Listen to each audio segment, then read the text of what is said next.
ꯊꯥꯏꯅ ꯃꯃꯥꯡꯉꯩꯗ ꯅꯤꯡꯊꯧ ꯄꯥꯟꯕ ꯂꯩꯕꯥꯛ ꯑꯃ ꯂꯩꯔꯝꯃꯤ꯫ ꯅꯤꯡꯊꯧꯒꯤ ꯃꯆꯥꯅꯨꯄꯥ ꯅꯥꯏꯇꯣꯝ ꯄꯣꯛꯆꯕ ꯃꯆꯥ ꯏꯕꯨꯡꯉꯣ ꯂꯣꯌꯥ ꯂꯥꯛꯄ, ꯃꯁꯛ ꯃꯇꯧ ꯁꯥꯑꯣꯡ ꯁꯕꯥꯟ ꯀꯨꯆꯨ ꯀꯨꯃꯦꯟ ꯑꯁꯨꯛꯀꯤ ꯃꯇꯤꯛ ꯐꯖꯔꯝꯃꯤ ꯑꯗꯨꯕꯨ ꯃꯆꯥ ꯏꯕꯨꯡꯉꯣ ꯂꯣꯌꯥ ꯂꯥꯛꯄ ꯅꯨꯄꯤ ꯑꯃꯠꯇ ꯍꯟꯅ ꯌꯦꯡꯉꯨ ꯍꯥꯏꯕ ꯌꯥꯔꯝꯗꯦ꯫ ꯂꯩꯕꯥꯛ ꯑꯗꯨꯒꯤ ꯀꯥꯆꯤꯟꯗ ꯈꯨꯡꯒꯪ ꯑꯃ ꯂꯩꯔꯝꯃꯤ꯫ ꯅꯣꯡꯃ ꯃꯆꯥ ꯏꯕꯨꯡꯉꯣ ꯑꯃꯗꯤ ꯃꯍꯥꯛꯀꯤ ꯃꯔꯨꯞꯁꯤꯡꯒ ꯂꯝ ꯀꯣꯏꯕ ꯂꯥꯛꯂꯝꯃꯤ꯫ ꯃꯆꯤꯟꯗ ꯃꯨꯔꯨꯝ ꯃꯨꯔꯨꯝ ꯁꯣꯜꯂꯒ ꯏꯟ ꯆꯤꯡꯂꯤꯕꯤ ꯅꯨꯄꯤꯗꯨ ꯃꯃꯥꯟꯅꯕꯤꯗꯨꯗ ꯍꯥꯏꯔꯛꯏ, "ꯑꯩꯒꯤ ꯗꯥꯎꯁꯦ ꯌꯦꯡꯉꯨꯕ, ꯍꯧꯖꯤꯛ ꯐꯥꯎꯕ ꯉꯥ ꯑꯝꯇ ꯍꯦꯛ ꯐꯥꯕ ꯉꯝꯗꯦ"꯫ ꯂꯥꯏꯅ ꯄꯥꯝꯕꯤꯗꯕꯒꯨꯝ ꯂꯦꯝꯂꯩ ꯉꯥꯁꯤꯡ ꯑꯗꯨꯅꯁꯨ ꯅꯅꯥꯛꯇ ꯂꯥꯛꯅꯤꯡꯉꯝꯃꯔꯣꯏꯌꯦ꯫ ꯅꯨꯄꯤꯗꯨ ꯃꯃꯥꯟꯅꯕꯤ ꯑꯗꯨꯅ ꯍꯥꯏꯔꯤꯕꯗꯨ ꯈꯨꯝꯗ ꯍꯥꯏꯔꯛꯏ, "ꯑꯌꯥ, ꯑꯥꯗꯒꯤꯁꯤꯕꯨ ꯃꯆꯥ ꯏꯕꯨꯡꯉꯣ ꯅꯠꯇ꯭ꯔꯣ? ꯍꯩꯃꯥ, ꯃꯥꯅꯤꯅꯦ! ꯑꯁ, ꯀꯔꯤ ꯈꯨꯐꯖꯅꯣ! ꯑꯩꯗꯤ ꯋꯥꯟꯊꯒꯗꯧꯔꯤ꯫ ꯑꯁꯤꯗꯕꯨ ꯀꯅꯥꯅ ꯉꯥꯎꯔꯣꯏꯗꯣꯏꯅꯣ? ꯑꯁꯨꯛ ꯐꯖꯕ ꯅꯤꯡꯊꯧ ꯃꯆꯥꯁꯤꯕꯨ! ꯀꯨꯆꯨꯅ ꯂꯩꯍꯥꯎꯒꯤ ꯂꯩꯔꯦꯟꯒꯨꯝꯅ, ꯁꯕꯥꯟꯅ ꯅꯣꯡꯁꯥꯒꯨꯝ, ꯃꯤꯠꯌꯦꯡꯅ ꯇꯥꯏꯕꯪ ꯊꯋꯥꯏ ꯁꯨꯝꯂꯤꯕ, ꯏꯅꯤꯡꯊꯧ ꯆꯤꯡꯈꯩꯒꯤꯅ ꯃꯄꯥꯔꯤ ꯃꯆꯥ ꯏꯕꯨꯡꯉꯣ ꯂꯣꯌꯥ ꯂꯥꯛꯄ ꯑꯁꯦ! ꯑꯁ, ꯑꯩꯗꯤ ꯉꯥꯎꯖꯩꯗ! ꯁꯦꯅꯨ ꯑꯉꯥꯎꯕꯤ, ꯃꯆꯥ ꯏꯕꯨꯡꯉꯣꯁꯦ ꯁꯣꯝꯗ ꯂꯥꯛꯑꯦꯃꯤ! ꯅꯥꯏ ꯉꯩꯅꯨ ꯂꯨꯋꯥꯡ, ꯃꯆꯥ ꯏꯕꯨꯡꯉꯣ ꯈꯨꯔꯨꯝꯖꯔꯤ"꯫ ꯃꯆꯥ ꯏꯕꯨꯡꯉꯣ ꯂꯣꯌꯥ ꯂꯥꯛꯄ ꯇꯨꯡ ꯑꯣꯟꯅ ꯈ꯭ꯋꯥꯡꯗ ꯇꯨꯡꯒꯣꯟ ꯌꯥꯟꯗꯨꯅ ꯉꯥ ꯐꯥꯗꯨꯅ ꯂꯩꯔꯤꯕ ꯅꯨꯄꯤꯗꯨꯗ ꯌꯦꯡꯂꯛꯏ꯫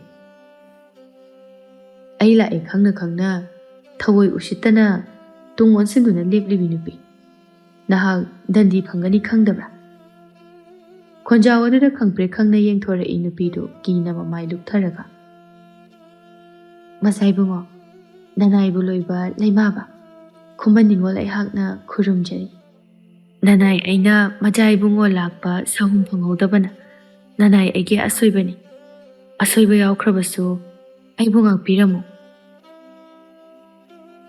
ꯁꯦꯂꯣꯏ ꯎꯆꯥꯟ ꯃꯅꯥꯒꯨꯝꯅ ꯖꯨꯝ ꯖꯨꯝ ꯍꯩꯊꯔꯤꯕꯤ ꯁꯝꯂꯥꯡ, ꯁꯥꯏꯀꯛ ꯁꯥꯏꯅꯣꯟ ꯀꯛꯂꯤ ꯀꯣꯏꯔꯥꯎꯅꯕꯤ ꯃꯤꯁꯅꯥ, ꯇꯉꯥꯡꯕꯤ ꯆꯤꯟꯕꯥꯜ ꯈꯣꯏꯊꯨꯝꯂꯕ ꯈꯣꯟꯖꯦꯜ ꯑꯋꯥꯠꯄ ꯂꯩꯇꯦꯗꯣ, ꯁꯤꯡꯉꯦꯜ ꯃꯥꯅ ꯃꯋꯥꯠꯄ ꯑꯣꯏꯔꯦ ꯅꯨꯖꯥ ꯃꯥꯒ ꯄꯥꯕꯗꯤ, ꯁꯣꯏꯈ꯭ꯔꯦ ꯍꯥꯏꯔ ꯐꯥꯎꯕ ꯀꯔꯤꯝꯇ ꯈꯨꯝꯂꯛꯇꯅ ꯇꯨꯃꯤꯟꯅ ꯂꯩꯈꯤꯕ ꯑꯗꯨꯗ ꯍꯤꯟ ꯁꯅꯥꯃꯤ ꯄꯥꯏꯔꯛꯏ꯫ ꯀꯔꯤ ꯀꯔꯝꯕ ꯗꯟꯗꯤ ꯐꯪꯒꯗꯧꯔꯤꯕ ꯈꯟꯅ ꯃꯤꯍꯨꯟ ꯑꯗꯨ ꯐꯥꯖꯤꯜꯂꯤ꯫ ꯃꯤꯍꯨꯟ ꯐꯥꯖꯤꯜꯂꯤꯉꯩ ꯂꯨꯝ ꯂꯨꯝ ꯂꯥꯎꯔꯕ ꯈꯣꯟꯖꯦꯜ ꯑꯃꯅ ꯍꯥꯏꯔꯤ, "ꯅꯨꯖꯥ ꯅꯍꯥꯛꯀꯤ ꯅꯃꯤꯡ ꯀꯔꯤ ꯀꯧꯕꯒꯦ"꯫ ꯌꯥꯋꯥꯁꯤꯡꯅ ꯆꯤꯡꯒꯣꯏ ꯈꯪꯌꯦꯡ ꯌꯦꯡꯂꯛꯏ ꯄꯣꯏꯔꯩ, ꯄꯨꯛꯅꯤꯡꯗ ꯂꯣꯟꯅ ꯈꯜꯂꯤ,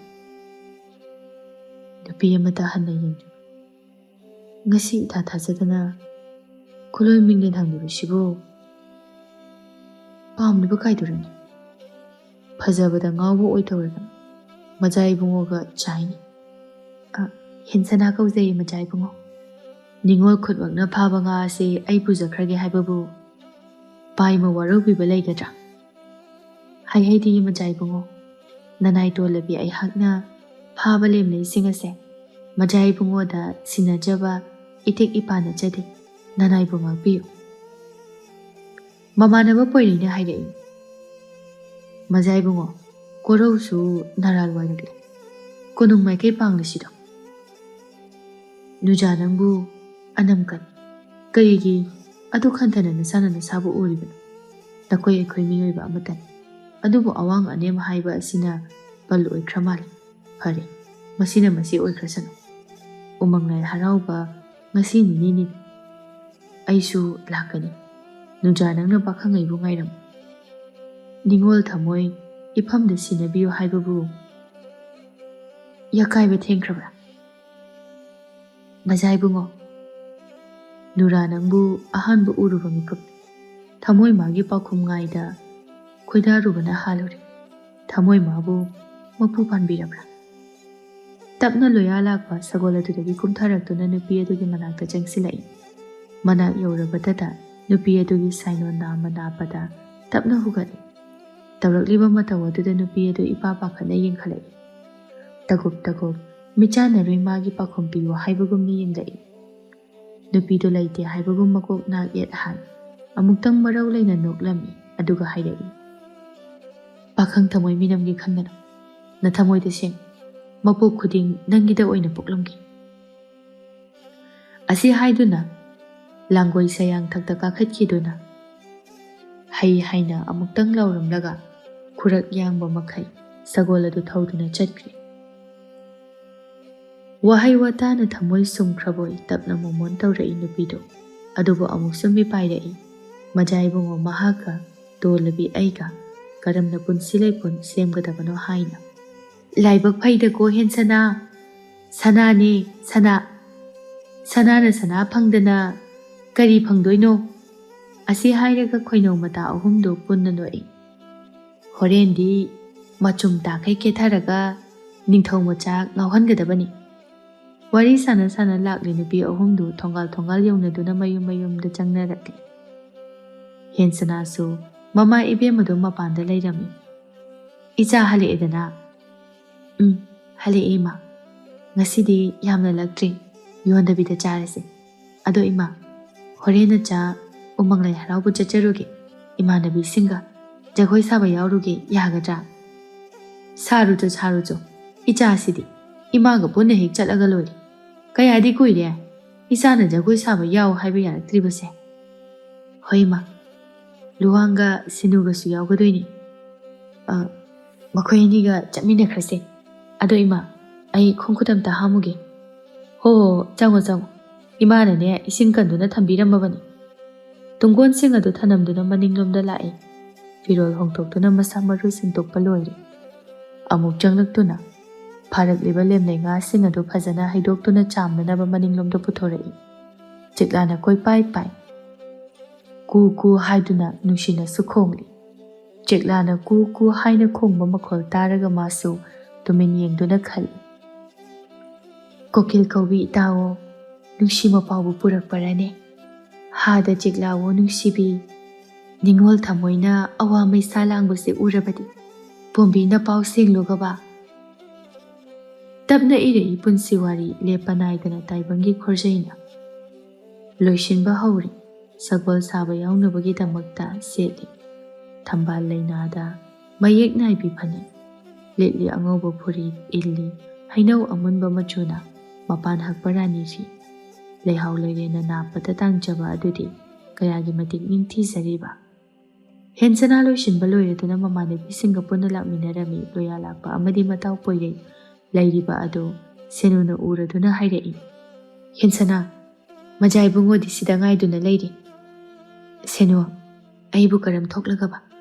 ꯃꯤꯅ ꯈꯪꯂꯕꯗꯤ ꯑꯩꯕꯨ ꯐꯅ ꯍꯥꯏꯅꯈꯤꯒꯗ꯭ꯔꯥ? ꯑꯩ ꯌꯥꯝ ꯄꯥꯈꯠꯂꯦ ꯁꯦꯅꯨ꯫ ꯆꯠꯊꯣꯗ, ꯃꯖꯥ ꯏꯕꯨꯡꯉꯣꯅ ꯄꯥꯝꯈꯤꯕ ꯄꯣꯠꯇꯕꯨ ꯇꯥꯏꯕꯪ ꯊꯋꯥꯏ ꯀꯅꯥꯅ ꯊꯤꯡꯕ ꯉꯝꯒꯗꯧꯔꯤꯕꯅꯣ? ꯏꯇꯥ ꯏꯕꯦꯝꯃ, ꯂꯥꯏꯕꯛ ꯊꯝꯕꯥꯜ ꯁꯥꯠꯂꯕꯅꯤ꯫ ꯏꯃꯥ ꯏꯕꯦꯝꯃ, ꯅꯈꯣꯏꯅ ꯉꯥꯡꯅꯔꯤꯕꯗꯨꯕꯨ ꯂꯣꯏꯁꯤꯟꯈꯤꯗ꯭ꯔꯦ ꯋꯥꯍꯩꯗꯨ ꯇꯞꯅ ꯆꯪꯂꯛꯄ ꯃꯅꯥꯏ ꯑꯃꯅ ꯍꯥꯏꯔꯔꯤ꯫ ꯏꯕꯦꯝꯃꯕꯨ ꯑꯩꯈꯣꯏꯒꯤ ꯃꯖꯥ ꯏꯕꯨꯡꯉꯣꯅ ꯉꯥꯏꯔꯛꯄ ꯋꯥꯡꯂꯦꯟ ꯈꯖꯤꯛ ꯀꯨꯏꯔꯛꯂꯤ, ꯂꯦꯡꯁꯤꯜꯂꯁꯤ꯫ ꯐꯒꯅꯤ ꯃꯅꯥꯏ ꯑꯆꯥꯟꯕ꯫ ꯍꯦꯟꯁꯅꯥ ꯏꯀꯥꯏꯕꯅ ꯃꯃꯥꯏ ꯑꯗꯨ ꯅꯣꯟꯊꯗꯨꯅ ꯆꯪꯂꯛꯏ꯫ ꯂꯣꯌꯥ ꯂꯥꯛꯄꯒꯤ ꯃꯄꯥ ꯌꯧꯕꯒ ꯆꯞ ꯂꯦꯞꯇꯨꯅ ꯃꯃꯥꯏꯗꯤ ꯅꯣꯡꯈꯠꯇꯅ ꯍꯥꯏꯔꯛꯏ꯫ ꯃꯖꯥ ꯏꯕꯨꯡꯉꯣ, ꯅꯅꯥꯏ ꯈꯖꯤꯛ ꯊꯦꯡꯈ꯭ꯔꯦ, ꯑꯩꯕꯨ ꯋꯥꯔꯧꯕꯤꯒꯅꯨ꯫ ꯀꯔꯤꯒꯤ ꯋꯥꯔꯧꯒꯅꯤ? ꯅꯨꯖꯥ ꯏꯅꯦ ꯃꯆꯥ, ꯄꯥꯈꯪ ꯑꯩꯅ ꯑꯩꯒꯤ ꯊꯃꯣꯏꯒꯤ ꯂꯥꯏꯔꯦꯝꯕꯤ ꯉꯥꯏꯕꯕꯨ ꯀꯔꯤꯒꯤ ꯑꯋꯥ ꯃꯩꯁꯥ ꯋꯥꯔꯧ ꯄꯨꯛꯂꯧꯕ ꯂꯩꯒꯗꯧꯔꯤꯕꯅꯣ? ꯃꯄꯣꯛ ꯃꯄꯣꯛꯁꯨ ꯅꯨꯔꯥ ꯅꯪꯅ ꯑꯩꯒꯤ ꯑꯣꯏꯒꯅꯤ ꯍꯥꯏꯔꯕꯗꯤ ꯃꯄꯣꯛ ꯃꯄꯣꯛ ꯈꯨꯗꯤꯡ ꯊꯋꯥꯟ ꯃꯤꯆꯥꯛ ꯃꯥꯒ ꯃꯔꯨꯞ ꯑꯣꯏꯗꯨꯅ ꯅꯪꯕꯨ ꯉꯥꯏꯒꯅꯤ꯫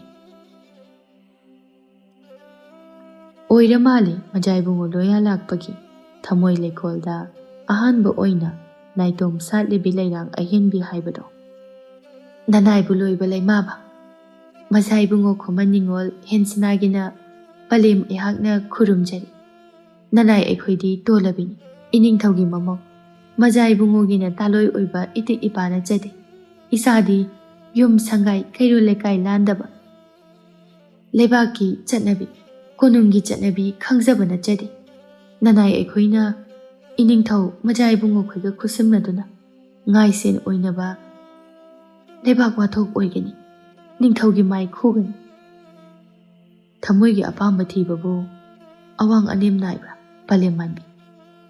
ꯑꯩꯒꯤ ꯊꯃꯣꯏ ꯑꯃꯈꯛꯇꯅꯤ, ꯊꯃꯣꯏ ꯑꯁꯦ ꯍꯦꯟꯁꯅꯥ ꯈꯛꯇꯒꯤ ꯑꯣꯏꯒꯅꯤ꯫ ꯅꯨꯄꯥꯅ 100ꯒꯤ ꯃꯄꯨ ꯑꯣꯏꯗꯨꯅꯁꯨ ꯂꯩꯔꯥꯡ ꯑꯃꯈꯛꯀꯤ ꯃꯄꯨ ꯑꯣꯏꯗꯨꯅ ꯄꯨꯟꯁꯤꯕꯨ ꯕꯤꯗꯥꯏ ꯄꯤꯔꯝꯒꯅꯤ꯫ ꯄꯂꯦꯝ ꯃꯥꯟꯕꯤ, ꯅꯃꯣꯝ ꯇꯥꯡꯅ ꯁꯥꯠꯆꯕꯤ ꯁꯅꯥꯒꯤ ꯂꯩꯔꯥꯡ ꯑꯁꯦ ꯃꯖꯥ ꯏꯕꯨꯡꯉꯣ ꯑꯩꯒꯤꯅ ꯊꯃꯣꯏꯒꯤ ꯂꯩꯔꯥꯡ ꯑꯍꯦꯟꯕꯤ ꯅꯃꯣꯝꯕꯨ ꯏꯊꯥꯗ ꯁꯤꯟꯅꯕꯤꯌꯨ ꯑꯁꯤ ꯍꯥꯏꯗꯨꯅ ꯈꯨꯔꯨꯝꯂꯛꯏ꯫ ꯀꯔꯤ ꯃꯇꯧꯅ ꯇꯧꯔꯤꯕ ꯑꯁꯤꯕꯣ? ꯃꯖꯥ ꯏꯕꯨꯡꯉꯣ ꯅꯤꯡꯊꯧꯖꯥꯁꯤꯡꯅ ꯂꯩꯕꯥꯛ ꯃꯌꯥꯝ ꯃꯥꯡꯗ ꯈꯨ ꯂꯩꯕꯥꯛꯇ ꯍꯩꯗꯦ ꯂꯦꯡꯈꯠꯄꯤꯌꯨ꯫ ꯂꯣꯟꯅ ꯀꯨꯝꯍꯩ ꯌꯦꯡꯂꯝꯕ ꯃꯤꯁꯅ ꯊꯣꯛꯂꯛꯇꯨꯅ ꯍꯥꯏꯔꯔꯤ꯫ ꯀꯔꯤ ꯂꯩꯀꯥꯏꯗ ꯂꯩꯕꯅꯣ? ꯏꯆꯥ ꯏꯕꯨꯡꯉꯣꯅ ꯄꯥꯝꯂꯕꯗꯤ ꯃꯃꯥ ꯑꯩꯒꯤꯁꯨ ꯑꯄꯥꯝꯕꯅꯤ꯫ ꯏꯃꯣꯝꯒꯤ ꯐꯖꯕꯁꯤꯗꯤ ꯃꯁꯤꯗꯅꯤꯗꯅ ꯑꯩꯒꯤ ꯏꯆꯥꯅ ꯉꯥꯎꯔꯤꯕ ꯑꯁꯤꯗꯤ ꯏꯃꯣꯝꯒꯤ ꯀꯣꯂꯣꯏ ꯃꯤꯡꯂꯦꯟꯕꯨ ꯍꯦꯟꯁꯅꯥ ꯍꯥꯏꯕ ꯅꯠꯇ꯭ꯔꯣ? ꯃꯥꯅꯤ ꯃꯥꯁꯤ ꯏꯕꯦꯝꯃ ꯑꯋꯥꯠꯄ ꯂꯩꯇꯦꯗꯀꯣ ꯂꯥꯛꯑꯣ ꯂꯥꯛꯑꯣ ꯏꯃꯣꯝꯅ ꯖꯒꯣꯏ ꯈꯨꯊꯦꯛ ꯇꯝꯕꯗꯣ ꯏꯃꯥꯁꯨ ꯌꯦꯡꯒꯦ꯫ ꯍꯔꯥꯎꯕꯣꯡ ꯃꯌꯥꯏꯗ ꯆꯪꯂꯛꯂꯤ ꯈꯨꯏꯅꯧ ꯃꯇꯥ ꯑꯍꯨꯝꯗꯨ ꯂꯩꯔꯥꯡꯅ ꯊꯦꯛꯅ ꯁꯥꯔꯛꯂꯤ ꯂꯩꯅ ꯂꯩꯅ ꯁꯝꯂꯥꯡ ꯆꯣꯏꯖꯥꯏꯅꯅ ꯀꯌꯥꯗ ꯅꯤꯡꯊꯤꯖꯔꯤꯕꯅꯣ꯫ ꯇꯥꯏꯕꯪ ꯃꯤꯑꯣꯏꯕ ꯄꯨꯝꯕꯕꯨ ꯄꯨꯡꯁꯨꯝ ꯁꯨꯝꯈ꯭ꯔꯕꯒꯨꯝꯅ ꯍꯦꯟꯁꯅꯥ ꯃꯉꯣꯟꯗ ꯃꯤꯠꯌꯦꯡ ꯊꯝꯂꯤ꯫ ꯁꯥꯕꯤ ꯂꯥꯎ ꯂꯥꯎ ꯆꯠꯁꯤ ꯂꯥꯎ ꯀꯜꯂꯛꯄ ꯌꯥꯝꯃꯤ ꯀꯟꯖꯥꯎꯕ ꯌꯥꯝꯃꯤ ꯃꯥꯡꯗ ꯊꯥꯔꯣ ꯂꯥꯎ꯫ ꯏꯁꯩ ꯑꯁꯤꯒꯤ ꯃꯌꯦꯛꯅ ꯁꯨꯝ ꯁꯨꯝ ꯁꯦꯡꯂꯛꯂꯕꯒꯨꯝ ꯃꯍꯦꯟ ꯍꯦꯟꯁꯅꯥꯕꯨ ꯈꯥꯅ ꯑꯃꯨꯛꯇꯪ ꯌꯦꯡꯂꯝꯂꯒ ꯃꯐꯝ ꯑꯗꯨ ꯊꯨꯅꯃꯛ ꯊꯥꯗꯣꯛꯇꯨꯅ ꯆꯠꯈꯤ꯫ ꯏꯅꯨꯡ ꯉꯥꯜꯂꯛꯂꯤ ꯈꯨꯏꯃꯨ ꯂꯩꯔꯥꯡꯁꯨ ꯊꯃꯣꯏ ꯑꯃꯠꯇ ꯍꯛꯆꯥꯡ ꯊꯋꯥꯏ ꯑꯃꯠꯇ ꯑꯣꯏꯈꯤꯗꯨꯅ ꯑꯍꯜ ꯂꯃꯟ ꯌꯥꯅꯗꯨꯅ ꯄꯨꯟꯁꯤ ꯂꯩꯄꯨꯟ ꯁꯦꯝꯈꯤ꯫ ꯃꯖꯥ ꯏꯕꯨꯡꯉꯣ ꯂꯣꯌꯥ ꯂꯥꯛꯄ ꯑꯃꯗꯤ ꯍꯦꯟꯁꯅꯥ ꯈꯨꯃꯟ ꯅꯤꯉꯣꯜ ꯍꯦꯟꯁꯅꯥ ꯃꯉꯥꯡ ꯁꯥꯒꯩꯗ ꯇꯤꯜꯂꯔꯤ꯫ ꯀꯥꯗ ꯐꯤꯔꯣꯜ ꯂꯣꯏꯁꯤꯜꯂꯤꯉꯩ ꯂꯣꯌꯥ ꯂꯥꯛꯄ ꯍꯦꯟꯁꯅꯥꯒꯤ ꯃꯅꯥꯛꯇ ꯆꯪꯉꯛꯏ꯫ ꯅꯣꯡꯃꯇꯁꯨ ꯄꯣꯊꯥꯔꯒ ꯂꯩꯔꯝꯃꯨꯕ ꯁꯅꯥ ꯑꯁꯤ ꯍꯥꯏꯗꯨꯅ ꯇꯨꯡꯗꯒꯤ ꯇꯞꯅ ꯀꯣꯟꯁꯤꯜꯂꯛꯏ꯫ ꯀꯥꯁꯤꯗ ꯂꯩꯕ ꯄꯣꯠ ꯆꯩꯁꯤꯡ ꯑꯁꯤꯗꯤ ꯃꯖꯥ ꯏꯕꯨꯡꯉꯣ ꯑꯩꯍꯥꯛꯀꯤꯅꯤ ꯑꯗꯨꯅ ꯏꯅꯥꯏꯗ ꯇꯧꯍꯟꯕꯗꯣ ꯃꯈꯣꯏꯁꯨ ꯋꯥꯒꯅꯤ ꯍꯥꯏꯗꯨꯅ ꯑꯩꯅ ꯇꯧꯕꯅꯤ꯫ ꯑꯅꯝꯕꯗꯤ ꯃꯈꯣꯏꯅ ꯇꯧꯏ꯫ ꯊꯕꯛ ꯆꯠꯂꯨꯕꯒꯤ ꯋꯥꯔꯝꯃꯅꯤ ꯐꯃꯨꯡꯗ ꯉꯥꯏꯍꯥꯛ ꯂꯦꯡꯁꯤꯟꯕꯤꯒꯗ꯭ꯔꯥ? ꯅꯪꯒꯤ ꯃꯥꯏꯊꯣꯡ ꯑꯗꯨ ꯎꯔꯕꯗꯤ ꯑꯋꯥꯕ ꯄꯨꯝꯕ ꯀꯥꯎꯏ꯫ ꯁꯦ ꯋꯥꯔꯝꯃꯅꯤ ꯑꯁꯤ ꯍꯥꯏꯗꯨꯅ ꯃꯃꯥꯏ ꯑꯗꯨ ꯇꯞꯅ ꯅꯥꯟꯊꯣꯛꯄꯤ꯫ ꯑꯩꯗꯤ ꯋꯥꯗꯦ ꯀꯩꯁꯨ ꯀꯩꯝꯇ ꯇꯧꯕꯁꯨ ꯅꯠꯇꯅ ꯃꯖꯥ ꯏꯕꯨꯡꯉꯣ ꯑꯗꯨꯝ ꯋꯥꯔꯝꯒꯅꯤ꯫ ꯁꯦ ꯐꯤꯗꯥ ꯁꯣꯝꯗ ꯉꯥꯏꯍꯥꯛ ꯂꯦꯡꯁꯤꯟꯁꯤ꯫ ꯃꯖꯥ ꯏꯕꯨꯡꯉꯣ ꯀꯧꯒꯅꯨ ꯑꯩꯕꯨ ꯃꯤꯇꯣꯞ ꯇꯧꯅ ꯐꯥꯎꯍꯜꯂꯤ꯫ ꯌꯥꯝꯕꯨꯡ ꯀꯧꯋꯣꯁꯅꯥ ꯑꯩꯈꯣꯏꯒꯤ ꯁꯥꯒꯩꯒꯤ ꯑꯣꯏꯅ ꯀꯧꯅꯕ ꯃꯤꯡꯒꯧꯅꯤ꯫ ꯏꯃꯥꯁꯤꯅ ꯍꯥꯏꯕ ꯋꯥꯗ ꯅꯪꯅ ꯈꯨꯝꯕ ꯌꯥꯗꯦꯀꯣ? ꯍꯣꯏ ꯌꯥꯝꯕꯨꯡ ꯀꯣꯅꯨꯡꯒꯤ ꯃꯤꯁꯤꯡꯅ ꯑꯩꯕꯨ ꯌꯥꯝꯅ ꯂꯨꯅ ꯇꯧꯏꯗ ꯑꯗꯨꯕꯨ ꯃꯌꯥꯝꯅ ꯇꯧꯕꯤꯕꯗꯒꯤ ꯌꯥꯝꯕꯨꯡꯅ ꯍꯦꯜꯂꯤ꯫ ꯑꯉꯥꯎꯕꯤꯁꯤꯗꯤ ꯃꯈꯣꯏꯒ ꯑꯩꯒꯗꯤ ꯀꯔꯝꯅ ꯃꯥꯟꯅꯒꯅꯤ? ꯌꯥꯝꯕꯨꯡ ꯁꯦ ꯐꯤꯗꯥ ꯁꯣꯝꯗ ꯂꯦꯡꯁꯤꯟꯕꯤꯌꯨ꯫ ꯀꯣꯂꯝꯕꯗꯨ ꯇꯞꯅ ꯊꯥꯗꯣꯛꯇꯨꯅ ꯐꯃꯨꯡꯗ ꯀꯥꯈꯠꯂꯤ꯫ ꯍꯦꯟꯁꯅꯥ ꯃꯥꯕꯨꯁꯨ ꯆꯤꯡꯁꯤꯟꯗꯨꯅ ꯃꯅꯥꯛꯇ ꯍꯤꯞꯍꯜꯂꯤ꯫ ꯑꯩꯕꯨ ꯅꯨꯡꯁꯤ ꯍꯥꯏꯔꯒ ꯀꯔꯤꯒꯤ ꯑꯩꯕꯨ ꯋꯥꯍꯟꯕꯅꯣ? ꯀꯩꯅꯣ ꯇꯥꯛꯄꯤꯔꯤꯕꯗꯨꯕꯨ ꯌꯥꯝꯕꯨꯡ? ꯏꯅꯥꯛꯇ ꯂꯩ ꯅꯪꯅ ꯏꯅꯥꯛꯇꯒꯤ ꯂꯥꯞꯊꯣꯛꯅꯕ ꯍꯣꯠꯅꯕꯁꯦ ꯑꯩ ꯌꯥꯝꯅ ꯋꯥꯏ꯫ ꯑꯁꯤ ꯍꯥꯏꯗꯨꯅ ꯇꯞꯅ ꯀꯣꯟꯁꯤꯜꯂꯤ꯫ ꯍꯦꯟꯁꯅꯥ ꯃꯥꯒꯤ ꯉꯛꯁꯝꯗ ꯃꯃꯥꯏ ꯑꯗꯨ ꯎꯞꯁꯤꯟꯗꯨꯅ ꯂꯦꯟꯈꯤ꯫ ꯑꯍꯤꯡ ꯑꯃ ꯇꯥꯏꯕꯪ ꯊꯋꯥꯏ ꯀꯅꯥ ꯑꯃꯕꯨ ꯃꯥꯂꯦꯝꯗ ꯈꯣꯡꯗꯥꯔꯁꯅꯨ ꯍꯥꯏꯅ ꯅꯨꯡꯁꯤꯔꯕ ꯑꯍꯤꯡ ꯑꯃ ꯂꯦꯟꯈꯤ꯫ ꯏꯅꯨꯡ ꯉꯥꯜꯂꯛꯂꯤ ꯍꯧꯒꯠꯀꯦ ꯈꯟꯅ ꯃꯆꯤ ꯂꯦꯡꯂꯨꯕꯗ ꯅꯨꯄꯤ ꯑꯗꯨ ꯅꯤꯡꯉꯥꯏꯗꯅ ꯇꯨꯝꯂꯤꯕ ꯑꯗꯨꯗ ꯅꯨꯡꯁꯤꯅ ꯌꯦꯡꯗꯝꯃꯤ꯫ ꯐꯩꯖꯨꯞ ꯁꯨꯞꯆꯤꯟꯕꯤꯔꯝꯗꯨꯅ ꯃꯖꯥ ꯏꯕꯨꯡꯉꯣ ꯃꯥꯒꯤ ꯆꯤꯟꯕꯥꯜꯅ ꯅꯨꯖꯥ ꯃꯥꯒꯤ ꯆꯤꯟꯕꯥꯜꯗ ꯊꯦꯡꯂꯝꯗꯨꯅ ꯍꯧꯒꯠꯂꯛꯏ꯫ ꯑꯁꯨꯝꯅ ꯊꯧꯕꯝ ꯑꯃ ꯍꯧꯈꯤꯕ ꯈꯪꯍꯧꯗꯦ꯫ ꯍꯦꯟꯁꯅꯥ ꯂꯣꯌꯥ ꯂꯥꯛꯄꯒꯤ ꯃꯤꯅꯨꯡꯁꯤ ꯑꯁꯤꯅ ꯃꯥꯒꯤ ꯑꯄꯦꯟꯕ ꯍꯥꯏꯕꯗꯨ ꯑꯣꯏꯔꯝꯃꯤ꯫ ꯅꯨꯡꯊꯤꯜ ꯑꯗꯨ ꯏꯔꯥꯡ ꯂꯥꯡꯅꯩ꯫ ꯃꯖꯥ ꯏꯕꯨꯡꯉꯣꯒꯤ ꯂꯣꯏꯅꯕꯤ ꯑꯉꯥꯡ ꯅꯥꯎꯄꯨꯔꯦ ꯍꯥꯏꯅ ꯀꯪꯂꯩ ꯁꯤꯟꯕ ꯊꯨꯡꯅ ꯄꯥꯎ ꯊꯥꯏ꯫ ꯆꯥꯛ ꯈꯥꯡꯉꯤ ꯑꯗꯨꯕꯨ ꯀꯜꯂꯛꯄ ꯀꯟꯖꯥꯎꯕ ꯌꯥꯝꯃꯤ ꯍꯥꯏꯕꯗꯨꯅꯤ꯫ ꯃꯍꯦꯟ ꯁꯥꯎꯕꯗ ꯃꯅꯥ ꯄꯥꯏꯕ ꯌꯥꯈꯤꯗ꯭ꯔꯦ꯫ ꯀꯔꯝ ꯇꯧꯅ ꯑꯉꯥꯡ ꯑꯗꯨꯕꯨ ꯊꯨꯒꯥꯏꯁꯤꯒꯦ ꯍꯥꯏꯗꯨꯅ ꯇꯠꯇꯅ ꯈꯜꯂꯤ꯫ ꯏꯌꯥ ꯀꯔꯤꯁꯨ ꯂꯩꯇꯕ ꯈꯨꯃꯟ ꯅꯤꯉꯣꯜ ꯃꯥꯅꯁꯨ ꯑꯩꯒꯤ ꯃꯖꯥ ꯏꯕꯨꯡꯉꯣꯕꯨ ꯂꯥꯏꯅ ꯂꯥꯡ ꯊꯥꯛ ꯑꯩꯅ ꯀꯩꯗꯧꯔꯛꯀꯦ ꯍꯥꯏꯕꯗꯣ ꯈꯪꯗꯦ꯫ ꯃꯍꯦꯟ ꯇꯞꯊꯧ ꯃꯇꯝ ꯂꯩꯔꯤ ꯀꯩꯗꯧꯔꯒꯦ? ꯀꯔꯤꯒꯤ ꯇꯞꯊꯕꯅꯣ? ꯑꯩꯒꯤ ꯃꯖꯥ ꯏꯕꯨꯡꯉꯣꯕꯨ ꯃꯥꯅ ꯂꯥꯡ ꯊꯥꯛꯄꯅꯤ꯫ ꯃꯥꯅ ꯑꯩꯒꯤ ꯃꯖꯥ ꯏꯕꯨꯡꯉꯣꯕꯨ ꯃꯨꯟꯕꯅꯤ꯫ ꯃꯥ ꯈꯪꯅꯤꯗꯅ꯫ ꯍꯦ ꯅꯤꯡꯊꯤ ꯑꯩ ꯋꯥ ꯍꯥꯏꯒꯦ꯫ ꯑꯁꯤ ꯍꯥꯏꯗꯨꯅ ꯆꯤꯔꯣꯜ ꯇꯧꯔꯛꯏ꯫ ꯋꯥꯗꯨ ꯇꯥꯕꯗ ꯅꯤꯡꯊꯤ ꯃꯃꯤꯠ ꯂꯥꯎꯊꯣꯔꯛꯏ꯫ ꯅꯥꯀꯣꯡ ꯑꯅꯤ ꯁꯨꯍꯜꯂꯝꯕ ꯌꯥꯔꯣꯏ꯫ ꯑꯩ ꯌꯦꯡꯒꯦ ꯍꯥꯏꯗꯨꯅ ꯌꯦꯡꯂꯤꯕꯅꯤ꯫ ꯃꯍꯦꯟ ꯑꯩꯉꯣꯟꯗꯁꯨ ꯀꯩꯁꯨ ꯂꯩꯇꯕꯤ ꯃꯤꯅꯥꯏ ꯅꯨꯄꯤ ꯃꯥꯅ ꯍꯦ ꯀꯂꯛꯄ ꯃꯤꯍꯧꯕ ꯍꯥꯏꯕꯁꯤꯅ ꯍꯦꯟꯃꯟꯈꯤꯗꯨꯅ ꯀꯅꯥ ꯑꯃꯠꯇꯒꯤ ꯋꯥꯈꯜꯗ ꯑꯐꯕ ꯑꯆꯨꯝꯕ ꯆꯪꯗꯦ ꯍꯥꯏꯕꯗꯨꯅꯤ ꯅꯠꯇ ꯅꯠꯇꯕ ꯋꯥꯈꯜ ꯅꯠꯇ ꯅꯠꯇꯕ ꯂꯤꯆꯠ ꯂꯣꯌꯥ ꯂꯥꯛꯄ ꯃꯄꯥꯅ ꯀꯧꯏ ꯍꯥꯏꯗꯨꯅ ꯃꯄꯥꯒꯤ ꯃꯅꯥꯛꯇ ꯂꯥꯛꯂꯝꯃꯤ ꯄꯥꯕꯨꯡ ꯅꯆꯥꯕꯨ ꯀꯧꯕꯤꯕꯕꯨ ꯏꯄꯥꯒꯤ ꯕꯨꯡꯉꯣ ꯅꯅꯦꯝꯁꯤꯒꯤ ꯅꯥꯏꯇꯣꯝ ꯌꯥꯎꯕꯤ ꯏꯆꯥ ꯃꯦꯍꯦꯟ ꯅꯆꯜꯗꯣ ꯃꯁꯥ ꯉꯝꯗ꯭ꯔꯦ ꯍꯥꯏꯅ ꯄꯥꯎ ꯂꯥꯛꯏ ꯍꯌꯦꯡꯒꯤ ꯀꯣꯅꯨꯡꯒꯤ ꯊꯕꯛꯇꯣ ꯏꯄꯥꯅ ꯑꯇꯣꯞꯄꯗ ꯁꯤꯟꯅꯔꯕꯅꯤ ꯏꯄꯥꯗꯤ ꯐꯔꯛ ꯇꯥꯔꯅꯤ ꯏꯆꯥ ꯉꯥꯏꯍꯥꯛ ꯌꯧꯕꯤꯔꯨꯆꯣ ꯅꯅꯦꯝꯁꯤꯗꯣ ꯕ꯭ꯔꯤꯟꯗꯥꯕꯟꯗ ꯆꯠꯈꯤ ꯃꯇꯣꯝꯇꯒ ꯃꯃꯥꯟꯅꯕꯤ ꯑꯃꯒ ꯂꯩ ꯍꯥꯏꯕꯅꯤ ꯏꯆꯥꯗꯣ ꯅꯨꯡꯉꯥꯏꯔꯝꯃꯔꯣꯏꯅꯦ ꯐꯒꯅꯤ ꯄꯥꯕꯨꯡ ꯑꯩ ꯆꯠꯆꯔꯨꯒꯦ ꯊꯦꯡꯖꯤꯜꯂꯛꯂꯦ ꯀꯣꯅꯨꯡꯒꯤ ꯊꯕꯛ ꯏꯪꯈꯥꯡ ꯄꯨꯝꯕ ꯂꯣꯏꯅꯔꯛꯂꯦ ಮಿಚಿಕ್ ಮಿನಿಲ್ ꯂꯩꯔꯛꯇ꯭ꯔꯀꯥꯟꯗ ꯂꯨꯛ ꯂꯥꯎꯕ ꯂꯣꯏꯅꯗꯨꯅ ꯆꯪꯂꯛꯂꯦ ꯁꯥꯕꯤ ꯁꯥꯅꯧ ꯑꯅꯤꯗꯨ ꯅꯨꯄꯤ ꯑꯣꯏꯅ ꯄꯣꯛꯁꯦ ꯑꯩꯗꯤ ꯅꯪꯒꯨꯝꯕ ꯄꯥꯝꯃꯤ ꯃꯄꯨ ꯃꯥꯅ ꯇꯝꯕ ꯑꯃꯗꯤ ꯑꯗꯨꯝ ꯂꯩꯖꯔꯝꯖꯅꯤꯗ ꯇꯞꯅ ꯅꯣꯛꯂꯝꯂꯒ ꯅꯨꯄꯤ ꯃꯥꯕꯨ ꯃꯊꯥꯗ ꯆꯦꯠꯅ ꯀꯣꯟꯁꯤꯟꯕꯤꯗꯨꯅ ꯇꯨꯝꯊꯈ꯭ꯔꯦ ꯑꯅꯤꯃꯛ ꯃꯄꯥꯅ ꯍꯥꯏꯕꯒꯤ ꯃꯇꯨꯡ ꯏꯟꯅ ꯑꯁꯤꯗ ꯆꯠꯀꯅꯤ ꯍꯥꯏꯔꯝꯂꯒ ꯊꯣꯔꯛꯂꯦ ꯂꯣꯌꯥ ꯂꯥꯛꯄ ꯃꯅꯦꯝꯁꯤ ꯍꯣꯏꯗ ꯃꯍꯦꯟꯕꯨ ꯂꯧꯕ ꯑꯅꯥꯕ ꯍꯪꯕ ꯃꯖꯥꯏꯕꯨꯡꯉꯣ ꯌꯧꯔꯛꯂꯦ ꯇꯥꯕꯗ ꯅꯤꯡꯊꯤ ꯆꯦꯟꯊꯣꯔꯛꯂꯦ